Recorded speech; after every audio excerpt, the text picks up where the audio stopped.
नमस्कार मित्रांनो, MNO Marathi nursing क्लासेसमध्ये आपलं स्वागत आहे. बघा, आजचं आपण टॉपिक बघणार आहे. कुठले आपलं थंबनेल बघा, काय 12वी नंतर nursing.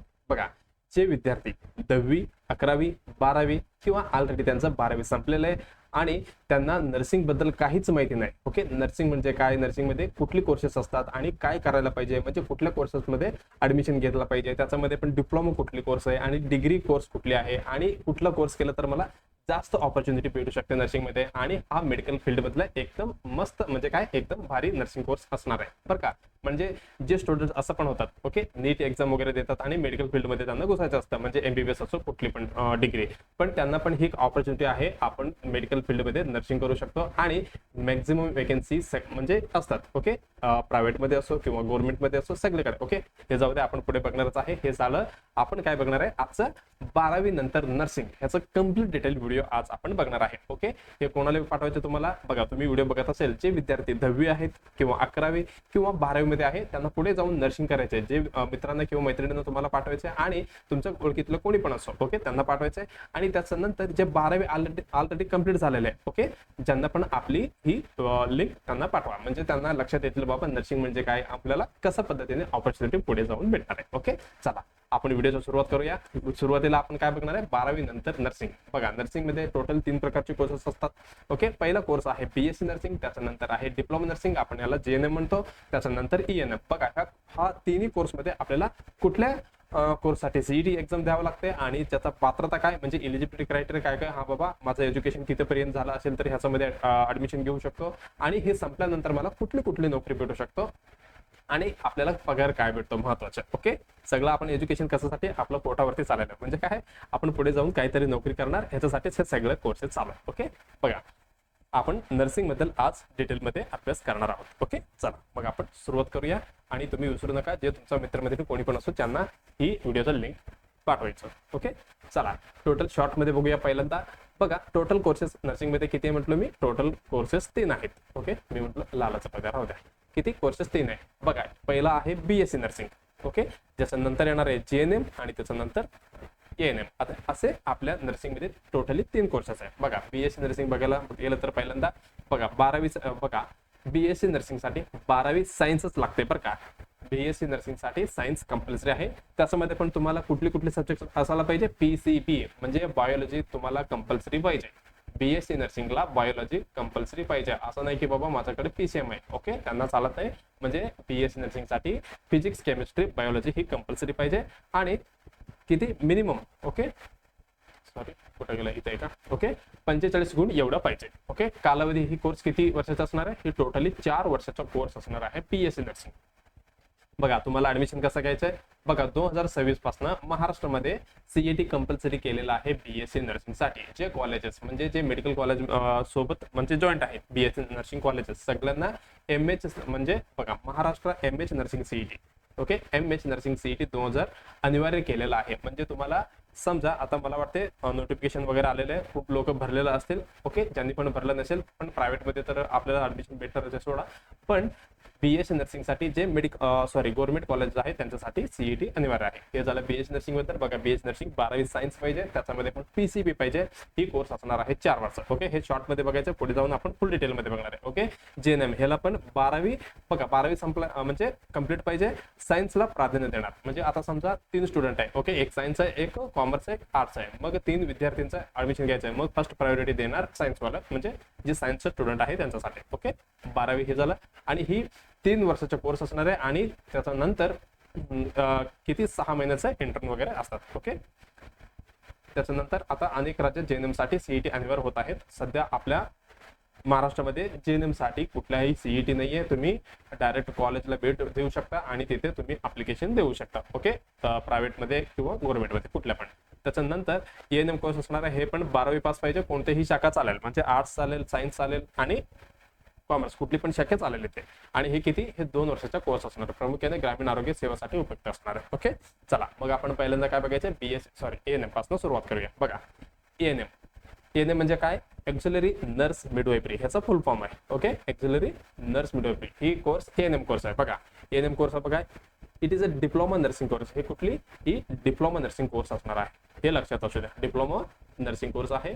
Prepare to student basic health care services बघा, मेटर्निटी केअर आणि कम्युनिटी हेल्थ नर्सिंग बघा. हे कोर्सेसचं ओव्हरव्ह्यू बघायला गेलं तर एनएमईचं one of the best option for the 12वी नंतर, म्हणजे कुठल्या पण शाखा असो, म्हणजे सायन्स असो, आर्ट्स असो, कॉमर्स असो, सगळ्यांसाठी ही एनएम करता येते.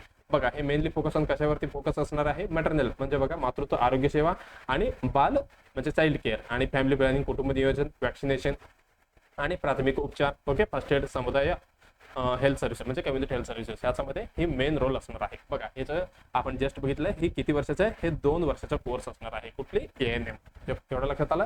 त्याचं नंतर एलिजिबिलिटी क्रायटेरिया बघा, 12वी कंप्लीट असायला पाहिजे आणि कुठली पण शाखा चालते. सेम कॉलेज बघा, सम कॉलेज असं आर्ट्स, कॉमर्स, सायन्स सगळं चालते.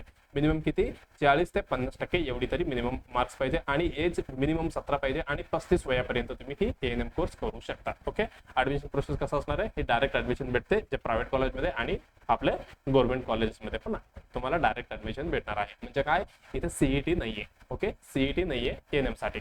त्याच्यानंतर सब्जेक्ट इन एएनएम बघा, सब्जेक्टला आता समजा तुम्ही एएनएम केलं तर तुम्हाला 2 वर्ष असणार आहे, पहिला वर्ष आणि दुसरा वर्ष. पहिल्या वर्षी तुम्ही काय शिकणार आहे, कम्युनिटी हेल्थ नर्सिंग म्हणजे सीएचएन, हेल्थ प्रमोशन आणि primary health care nursing, child म्हणजे CHN, child health care nursing, health nursing बरं का, पीडियाट्रिक म्हणतो आपण. ओके, आणि त्याच्यानंतर मिडवायफरी, ओबीजी आणि हेल्थ म्हणजे हे मॅनेजमेंट झालं. आणि त्याच्यानंतर इंटर्नशिप असणार आहे किंवा क्लिनिकल ट्रेनिंग असणार आहे त्याच्यासोबत. हे झालं एएनएम कोर्स बद्दल. बघा स्किल टू यू लर्न, तुम्हाला याच्यामध्ये काय काय शिकवलं जातील, टेकिंग द व्हायटल सायन्स म्हणजे बीपी, पल्स, टेम्परेचर चेक करणं आणि इंजेक्शन ड्रेसिंग करणं, अँटीनेटल केअर म्हणजे एएनसी चेकअप वगैरे असतात बघा ते, आणि delivery assistance, newborn care, vaccination आणि हेल्थ एज्युकेशन, पेशंट कम्युनिकेशन, हे सगळं स्किल तुम्हाला तिथे काय म्हणजे काय शिकणार आहे तुम्ही. आणि जॉब ऑपॉर्च्युनिटी बघा, तुमचं एएनएम झाल्यानंतर तुम्हाला काय काय वर्क करता येते. आता बघा एएनएम नर्स म्हणून तुम्हाला काम करता येते आणि गव्हर्नमेंटमध्ये पण एएनएम नर्स असतात बरं का, जे पीएचसी मध्ये ओके आणि सब सेंटरमध्ये ते एएनएम सिस्टर्स असतात. ओके, त्यांना पण परमनंट असते आणि पण मग त्यांना पण चांगला पगार असतो बरं का. एएनएम नंतर एक चांगलं ऑपॉर्च्युनिटी भेटणार आहे तुम्हाला गव्हर्नमेंट सेक्टरमध्ये पण आणि प्रायव्हेटमध्ये पण बरं का. त्याच्यानंतर स्टाफ नर्स सम सेटअपमध्ये आणि हेल्थ वर्कर, ओके, ते आपण हे म्हणतो बघा कम्युनिटी हेल्थ वर्कर. ओके, इथे आहे का community health worker, home nurse, midwife, vaccinator, असे खूप चांगले तुम्हाला काय इथे भरपूर वेकेन्सी म्हणजे ऑपॉर्च्युनिटी भेटणार आहे आफ्टर एएनएम. ओके, लक्षात आलं का एएनएमचं. त्याच्यानंतर वर्क प्लेस कुठे कुठे असू शकतो तुमचा, गव्हर्नमेंट हॉस्पिटलमध्ये, ओके, पीएचसी आणि सब सेंटरमध्ये वगैरे. ओके, इथे खाली दिलेलं आहे. ओके, त्याच्यानंतर प्रायव्हेट हॉस्पिटलमध्ये, क्लिनिकलमध्ये, एनजीओमध्ये आणि रूरल हेल्थ सेंटरमध्ये. बघा सॅलरी बघा हे प्रायव्हेटचं पकडलेलं आहे आणि नियरली आपण पुणे लाईक सिटी, पुणे सारख्या सिटीचं तिथे हे पकडलेलं आहे सॅलरी. असं नाही की तुम्हाला कुठल्या पण सिटीमध्ये एवढं भेटते बरं का. तुम्ही जेवढं मोठ्या सिटीमध्ये जाणार तेवढं जास्त पगार भेटणार आणि जेवढं रुरलमध्ये येणार तेवढं कमी भेटणार बरं का. फ्रेशर्सना बघा 12 ते 20 हजार पर्यंत. ओके, आणि गव्हर्नमेंट जॉब असेल तर 25 ते 45 पर्यंत तुम्हाला इथे सॅलरी भेटू शकतं, डिपेंड ऑन स्टेट आणि एक्सपिरियन्सवरती. जसं एक्सपिरियन्स वाढतील तुमचा आणि जसं पगार वाढत जाणार. ओके, बघा हायर स्टुडंट बघा हायरसाठी म्हणजे हायर स्टडीजसाठी जेएनएम नंतर काय करता येते. ओके, जेएनएम पण करता येते. जेएनएम नंतर आता जेएनएम केलं की त्याच्यानंतर प्लस पीबीबीएससी केल्यानंतर हे पण मी पुढे सांगणार बरं का, हे तुम्हाला ग्रॅज्युएशन म्हणून पकडणार. ओके, हे जेएनएम पण एक डिप्लोमा कोर्सच आहे. ओके, हे झालं. त्याच्यानंतर पीव्हीजी त्याचं आहे आणि स्पेशलाइज्ड सर्टिफिकेट कोर्सेस पण केलं तरी चालते. ओके, इन केस ऑफ कुठली आयसीयू मधला, पिडियाट्रिक वॉर्डमध्ये, सायकॅट्रिक. ओके, मग तुम्हाला स्पेसिफिक वॉर्डमध्ये तिथे पाठवतात. त्याच्यानंतर बघा ॲडव्हान्टेजेस ऑफ द एएनएम बघा, हे शॉर्ट ड्युरेशन कोर्स आहे म्हणजे एकदम कमी ड्युरेशनचा कोर्स आहे. फक्त किती 2 वर्षाचा आणि क्विक जॉब. 2 वर्ष झालं की पटकन तुम्हाला कुठे पण जॉब भेटू शकतो. Useful for the government vacancy वगैरे येतात ते पण तुम्ही अप्लाय करू शकता. Okay, good option for the girl and boys. Okay, जास्त तर नर्सिंगमध्ये मुलींना जास्त प्रायोरिटी देतात. ओके, चला स्ट्रॉंग बेस हे काय strong base for future nursing career. हे झालं एएनएम बद्दल. बघा एएनएम बद्दल आपण काय काय बघितलं. एएनएम एकदम शॉर्ट कोर्स आहे, डिप्लोमा कोर्स असणार आहे आणि 2 वर्षाचा असणार आहे. ह्याला काय लागते, 12वी पास लागते. सायन्स असो, कॉमर्स असो, आर्ट्स असो, कुठली पण चालते. एज लिमिट 17 ते 35 पर्यंत चालते आणि डायरेक्ट तुम्हाला ऍडमिशन भेटणार आहे, जे गव्हर्नमेंट असो किंवा प्रायव्हेट कॉलेजमध्ये तुम्ही तिथे जाऊन भेटावं लागेल. ओके, चला त्याच्यानंतर 2 वर्षाचं इथे तुम्हाला कुठले सब्जेक्ट अभ्यास करायचे हे पण सांगितलं तुम्हाला आणि जॉब ऑपॉर्च्युनिटी पण कुठली येणार तुम्हाला ते पण सांगितलं. हे झालं एएनएम बद्दल. आता बघा जीएनएम नर्सिंग. आता बघा जेएनएम नर्सिंग बघा, जेएनएम म्हणजे काय, जनरल नर्सिंग आणि मिडवायफरी. बघा जनरल नर्सिंग आणि मिडवायफरी बघा, it is a diploma nursing course. बघा हे पण डिप्लोमा नर्सिंग कोर्स आहे. Prepare student to become the professional nurse in the hospital. Professional nurse होण्यासाठी इथे हे करणार आहे आणि क्लिनिकल आणि कम्युनिटी हेल्थ केअर सेटिंगमध्ये. बघा जेएनएम फोकस कशावरती असणार आहे, मेन पेशंट केअरवरती, मेडिकल सर्जिकल नर्सिंग म्हणजे MSN आणि मिडवायफरी आणि मदर अँड बेबी. ओके, इकडे पिडियाट्रिक पण आलं आणि ओबीजी पण आलं आणि community health nurse, emergency care आणि मेंटल हेल्थ नर्सिंग ह्याच्यावरती मेन फोकस असणार आहे.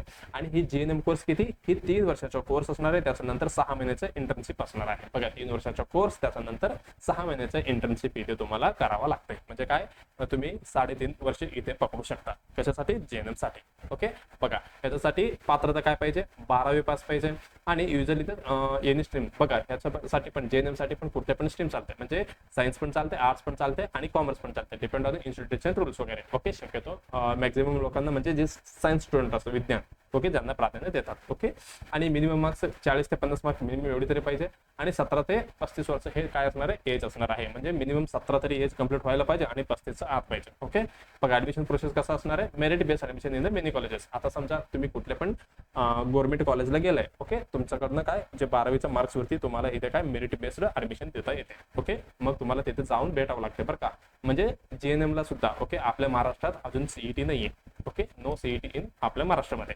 Okay, subject in JNM. बघा हे JNM किती, 3 वर्षाचा कोर्स आहे. पहिला वर्ष, दुसरा वर्ष आणि हे झालं तिसरं वर्ष. बघा पहिल्या वर्षामध्ये काय शिकणार आहे तुम्ही, ऑनॉटॉमी आणि फिजिओलॉजी, त्याच्यानंतर न्यूट्रिशन शिकणार आहे, psychology, fundamental of nursing, first aid, community health nursing हे शिकणार आहे. आणि दुसऱ्या वर्षी MSN फार्मोकॉलॉजी, MHN म्हणजे mental health nursing, communicable diseases. आणि थर्ड इयरला OBG, पीडियाट्रिक आणि कम्युनिटी हेल्थ नर्स. आणि त्याच्यानंतर इंटर्नशिप आणि क्लिनिकल पोस्टिंग वगैरे तुमचं असणार आहे JNM मध्ये. ओके, टोटल तुम्ही 3.5 वर्ष इथे पकडू शकता. बघा ह्याच्यामध्ये स्किल काय काय शिकणार आहे तुम्ही, patient assessment, injection, IV medication administration, dressing आणि वुंड केअर आणि emergency nursing care, labour room assistance, ICU वरती काम करायचं कसं, हे सगळं शिकणार तुम्ही. आणि कम्युनिकेशनची डॉक्युमेंटेशन कसं करायचं हे सगळं तुम्हाला म्हणजे 3 वर्षाचा कोर्समध्ये शिकणार आहे. आणि त्याच्यानंतर 6 महिने तुम्ही प्रॅक्टिस करणार, म्हणजे काय इंटर्न्स म्हणून ते काम करणार आहे. बघा ह्याचं JNM नंतर तुम्हाला कुठली जॉब ऑपॉर्च्युनिटी भेटू शकतो. बघा यू कॅन वर्क ॲज बघा तुम्ही ॲज अ स्टाफ नर्स म्हणून काम करू शकता, आणि ICU नर्स म्हणून, आणि OT नर्स म्हणून, वार्ड नर्स म्हणून, आणि कम्युनिटी हेल्थ नर्स म्हणून,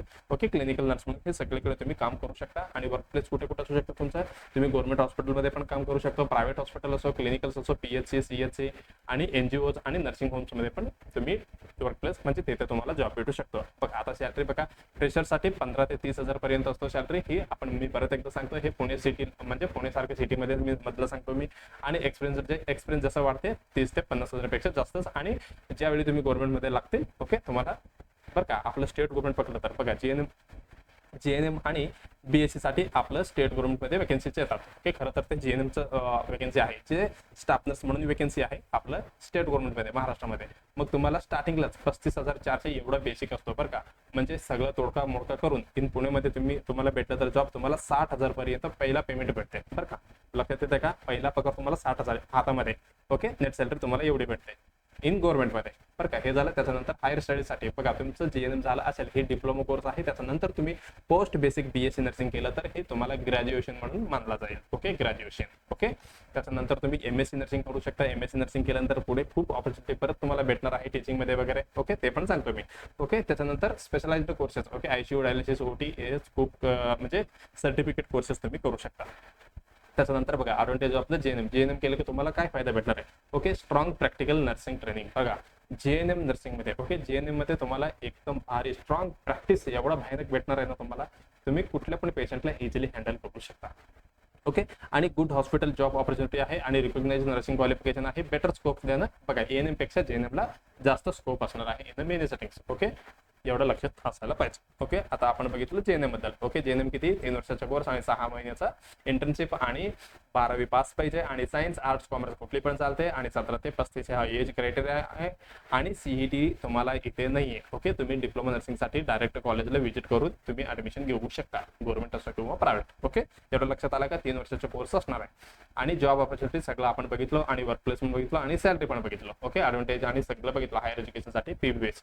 बघा आता जे सायन्स म्हणजे काय विज्ञानचा स्टुडंट आहे, सायन्सचं विद्यार्थी आहे, म्हणजे तुम्ही काय म्हणता कला विज्ञान अजून काय एक. ओके, हे विद्यार्थी आहेत यांच्यासाठी फक्त असणार आहे. बघा BSc नर्सिंग म्हणजे काय, bachelor of science in nursing. बघा bachelor of science in nursing. बघा इट इज अ प्रोफेशनल. बघा इट इज अ प्रोफेशनल. हे काय अंडर ग्रॅज्युएट म्हणजे ही काय डिग्री आहे, UG डिग्री कोर्स आहे. ओके, आता आपण ANM बघितलो आणि JNM बघितलो, हे दोन्ही काय होतं, हे डिप्लोमा कोर्सेस होता. आपण BSc नर्सिंग कसं असणार आहे, ही अंडर ग्रॅज्युएट डिग्री म्हणजे प्रोफेशनल कोर्स असणार आहे. Okay, prepare the students become the, बघा स्टुडंटना हे प्रिपेअर करतो कशासाठी, registered nurse with advanced clinical knowledge, leadership skill आणि बेटर करिअर ऑपॉर्च्युनिटी. बघा हा कोर्समध्ये आपण काय काय बघणार आहे, आहे पेशंट केअर, MSN म्हणजे medical surgical nursing, child health nursing, midwifery obstetric म्हणजे OBG आणि community health nursing, mental health nursing आणि research and management he सगळ्यावरती focus असणार आहे BSc नर्सिंग वरती. बघा आता BSc नर्सिंग आहे हे किती वर्षाचा कोर्स असणार आहे, ही BSc नर्सिंग हा 4 वर्षाचा ओके इथं लिहिलेलं आहे ओके 4 वर्षाचा डिग्री कोर्स असणार आहे. त्याच्यामध्ये थेअरी आणि क्लिनिकल ट्रेनिंग हे सगळं मिक्स असतं ओके. आता समजा तुम्ही BSc नर्सिंगला ऍडमिशन घेतलंय ओके, तुम्हाला मॉर्निंगला 2 ते 3 तास तुम्हाला काय असणार आहे क्लिनिकल प्रॅक्टिस असणार, त्याच्यानंतर बाकीचे क्लासेस तुम्हाला असणार आहे ओके कॉलेजमध्ये. हे झालं BSc नर्सिंग बद्दल. त्याच्यानंतर ह्याच्यासाठी एलिजिबिलिटी म्हणजे पात्रता काय पाहिजे बघा, 100% इथं काय 12 सायन्सच पाहिजे. BSc नर्सिंग साठी सायन्सच पाहिजे आणि ते पण PCB पाहिजे. PCB म्हणजे काय फिजिक्स, केमिस्ट्री, बायोलॉजी आणि इंग्लिश तर असणार सोडा आणि मॅथ्स. PCM असेल तर इथे चालत नाही बरं का, PCM इथे चालत नाहीये ओके. मिनिमम मार्क्स युजली किती 45 ते 50 एवढी तर पाहिजे आणि मिनिमम एज किती, मिनिमम एज 17 वर्ष असणार आहे BSc नर्सिंग ऍडमिशनसाठी. बघा ऍडमिशन कसं होणार आहे, merit basis in some college merit बेसिसवरती आणि एंट्रन्स एक्झाम. बघा आपल्या महाराष्ट्रामध्ये okay MHCET okay MS nursing CET इथे CET वरती तुम्हाला गव्हर्नमेंट कॉलेजमध्ये म्हणजे काय तुम्हाला ऍडमिशन भेटणार आहे. प्रायव्हेटमध्ये वगैरे तुम्ही डायरेक्ट घेऊ शकता बरं का, गव्हर्नमेंट काउन्सिल इन सम स्टेटमध्ये ओके. आपलं महाराष्ट्रामध्ये CET आहेत ओके. बघा ह्याच्यामध्ये किती 4 वर्षाचा कोर्स आहे. पहिला वर्ष, हे दुसरा वर्ष, हे तिसरा वर्ष आणि चौथा वर्ष. बघा पहिल्या वर्ष काय शिकणार आहे तुम्ही anatomy, physiology, nutrition, biochemistry, nursing foundation, psychology. त्याच्यानंतर शिकणार आहे medical surgical nursing, pharmacology, sociology, pathology, genetics आणि त्याच्यानंतर थर्ड इयरला child health nursing, mental health nursing आणि कम्युनिटी हेल्थ नर्सिंग आणि फायनल इयरला मिडवायफरी म्हणजे OBG, नर्सिंग रिसर्च आणि मॅनेजमेंट. त्याच्यानंतर काही कॉलेजमध्ये किंवा depend on university okay internship पण कधी कधी असतं ओके, शक्यतो नसणारच आहे ओके. हे झालं BSc नर्सिंगचा 4 वर्षाचा UG कोर्स ओके. बघा ह्याच्यानंतर ह्याच्यामध्ये तुम्हाला कुठले स्किल्स केवळ जातील ओके. बघा advanced patient care, IV injection, medication administration, ICU emergency nursing, OT assistance आणि patient counselling, nursing management, research basis आणि लिडरशिप स्किल हे सगळं तुम्हाला शिकवलं जातील. आणि job opportunity after BSc nursing. आता समजा तुमचं BSc नर्सिंग झालेलं आहे, मग तुम्हाला कुठे कुठे जॉब ऑपॉर्च्युनिटी भेटणार आहे.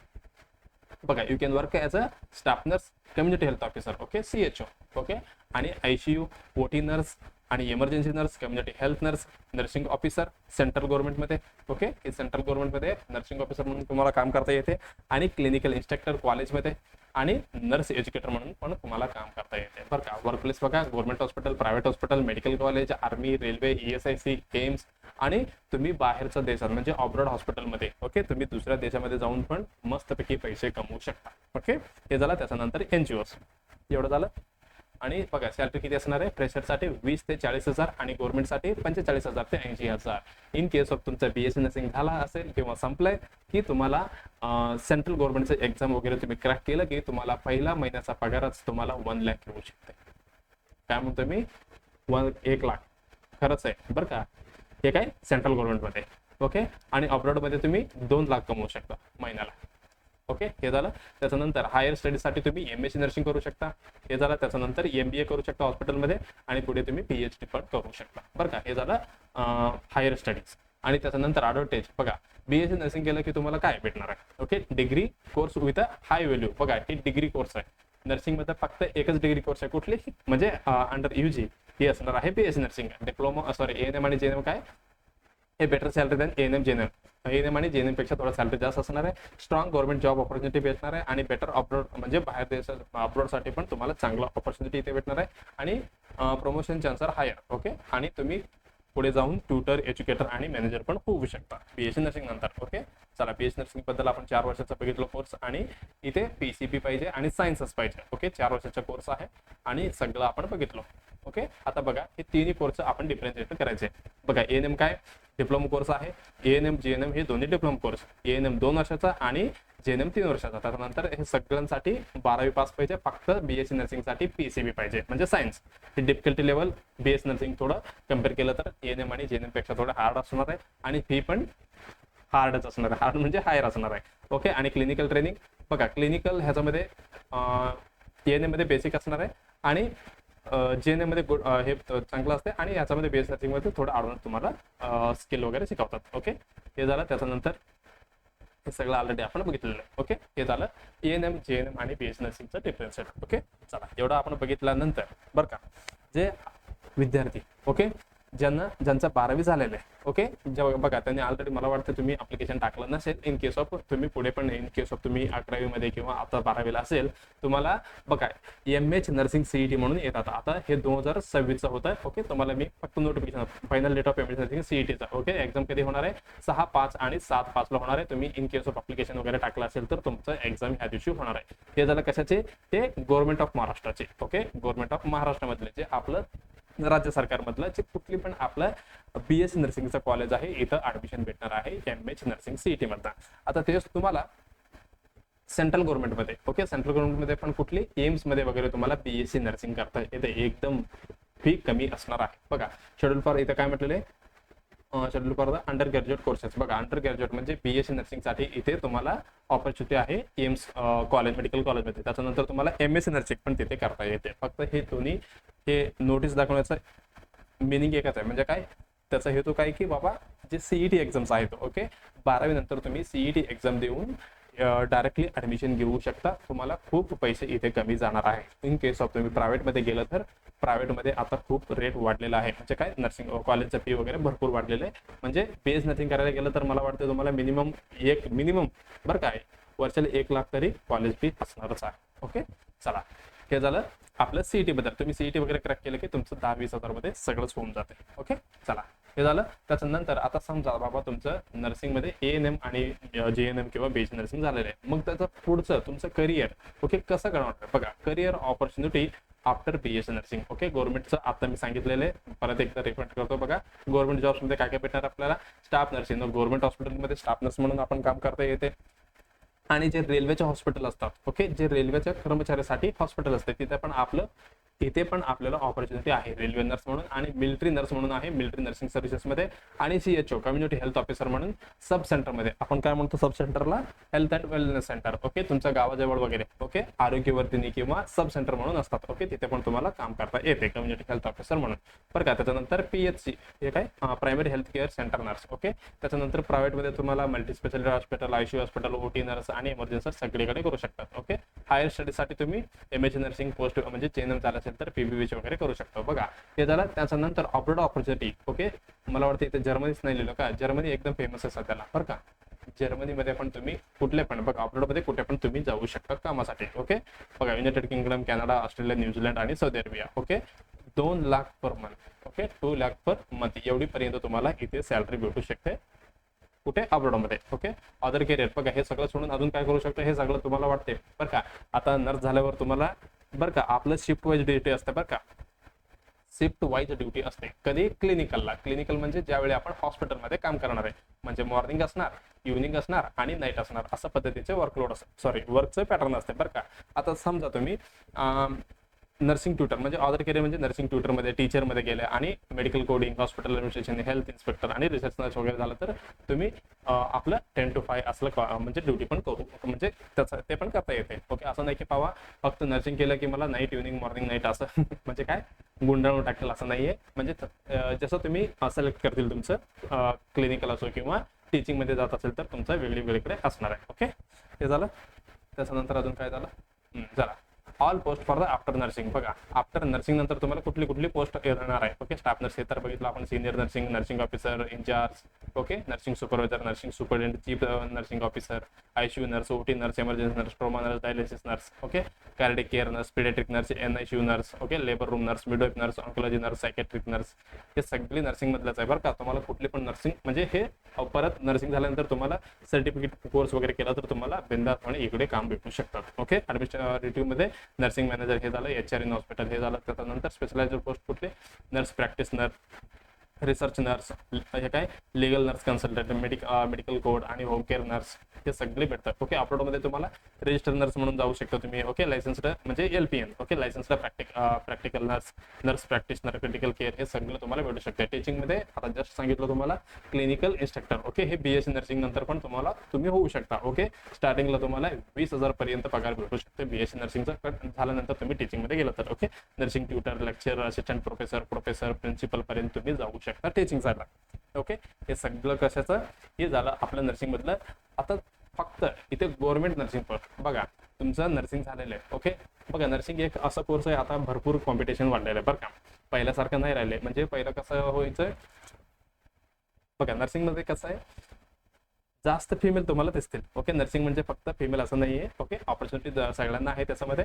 फक्त एक आता सांगू का, नॉर्शेटमध्ये वगैरे 80-20 असतात. नॉर्शेट म्हणजे नर्सिंग ऑफिसर ती एक एक्झाम असते. ओके, एम्समध्ये वगैरे लागेल तुम्हाला. त्यांनी काय केलेले 80-20 लावलेले बरं का, म्हणजे 80 फिमेलना आणि 20 मुलांना. Okay, in case of 100 vacancy असेल तर त्यांनी 80 फिमेलला आणि 20 मेल कॅन्डिडेटना त्यांनी घेणार. ओके, हे एकच चुकीचं आहे, सगळे बाकीचं चांगलंच आहे आपल्यासाठी. बघा, गव्हर्नमेंट नर्सिंग पोस्ट आपल्याला गव्हर्नमेंटमध्ये कुठले कुठले ऑपॉर्च्युनिटी आहे. ओके, स्टाफ नर्स आपण स्टेट गव्हर्नमेंटमध्ये स्टाफ नर्स होऊ शकतो आणि सेंट्रल गव्हर्नमेंटमध्ये नर्सिंग ऑफिसर आणि सिनियर नर्सिंग ऑफिसर हे सगळे होऊ शकतो बरं का. हे आता ऑलरेडी मी तुम्हाला सांगितलेलं आहे.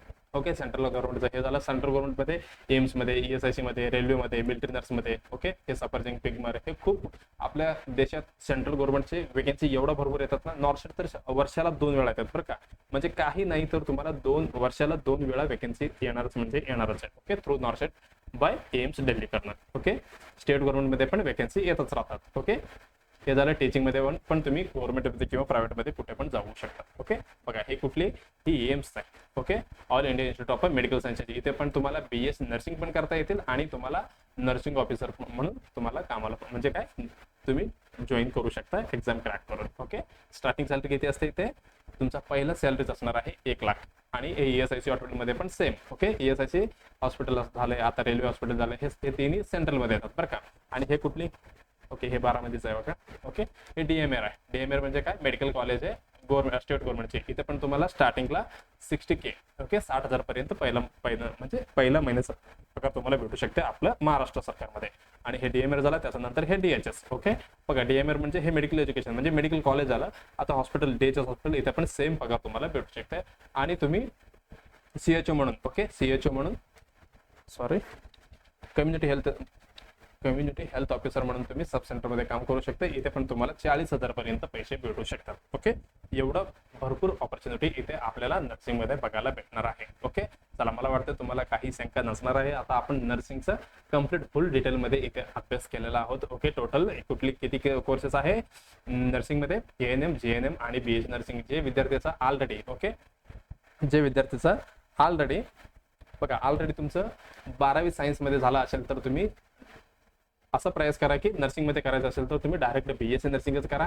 बघा, पहिला फर्स्ट प्रायोरिटी तुम्ही BSc नर्सिंग ठेवा, त्याच्यानंतर डिप्लोमा नर्सिंग आणि त्याच्यानंतर ANM नर्सिंग. बरं का, ज्यावेळी तुम्ही BSc नर्सिंग कराल, ओके हे ग्रॅज्युएशन आहे, तुम्हाला एकदम जास्त ऑपॉर्च्युनिटी भेटणार आहे नर्सिंगमध्ये. ओके, फक्त तुम्हाला जास्त priority BSc nursing. In case of तुमचं सायन्स नसेल तर तुम्ही बिंदासपणे GNM करू शकता. ओके, चला शेवटला काय करायचं तुम्हाला, व्हिडिओला लाईक करायचे. ओके, व्हिडिओला लाईक करायचे आणि कॉमेंटमध्ये तुमचं काही पण क्वेरी असो, ओके तुम्हाला काही पण क्वेरी असो तुम्ही बिंदास विचारू शकता. ओके, लाईक करायचे आणि कॉमेंटमध्ये काही क्वेरी असेल आणि व्हिडिओ कसा वाटला हे पण तुम्हाला सांगायचं आहे. आणि जे तुमचं मित्रमैत्रिणी, ओके 10वी असो, 11वी असो, 12वी असो किंवा 12वी नंतरचं जे मित्रमैत्रिणी कोणी पण असो, ओके तुमच्या रिलेटिव्ह मधला किंवा नातेवाईकामधला सगळ्यांना हे पाठवा. कारण त्यांना माहिती होणार, हा बाबा नर्सिंग काय आहे, किती कोर्स आहे, आम्हाला नर्सिंगसाठी काय काय करावं लागते, नर्सिंग केल्यानंतर कुठला ऑपॉर्च्युनिटी भेटणार आहे, हे सगळं डिटेल आपण इथे डिस्कशन केलेलं आहे. ओके, चला इन केस ऑफ तुम्ही चुकून नाही बरं का, मॅक्झिमम लोकांचं कसं होतं माहिती आहे का, नर्सिंगमध्ये चुकूनच ऍडमिशन होतात. ओके, चला तुम्ही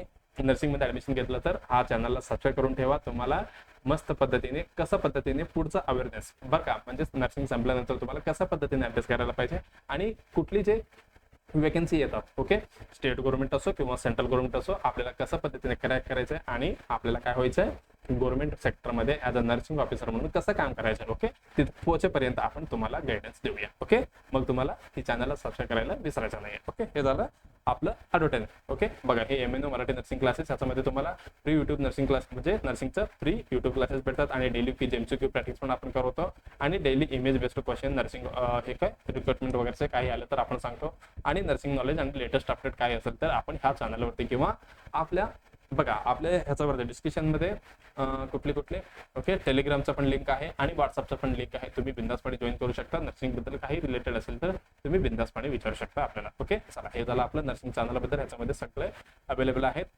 ओके, चला व्हिडिओ बघितल्याबद्दल धन्यवाद आणि तुम्हाला नर्सिंगबद्दल काही क्वेरी असेल तर तुम्ही बिंदासपणे विचारू शकता. ओके, चला आपण भेटूया परत नेक्स्ट व्हिडिओमध्ये. धन्यवाद.